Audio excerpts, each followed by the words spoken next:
সেদিন দিদিরা বাড়ি চলে যাওয়ার পর আমি আর বাবা বেরিয়ে গেলাম একটু দোকানে। তো এখান থেকে আমরা সমস্ত কিছু জিনিস নিয়েছি। তো মার্বেলের দোকানে গিয়েছিলাম, মার্বেল টাইলসের দোকানে। তো সেখানে গিয়ে আমরা মার্বেলের পিসটা নেওয়ার জন্য দেখতে গেছিলাম। আর তার আগে মিস্ত্রির সঙ্গে একটু কথা বলে গিয়েছিলাম।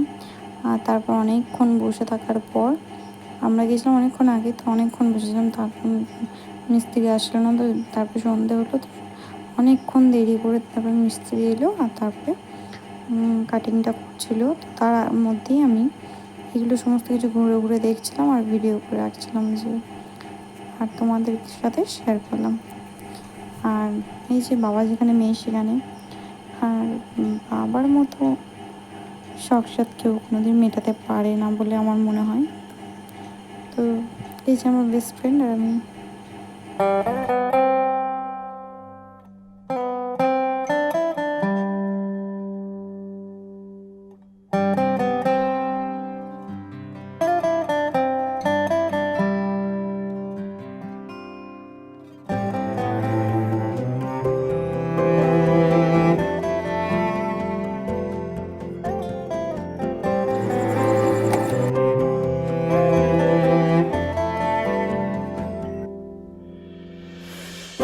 आशियाना में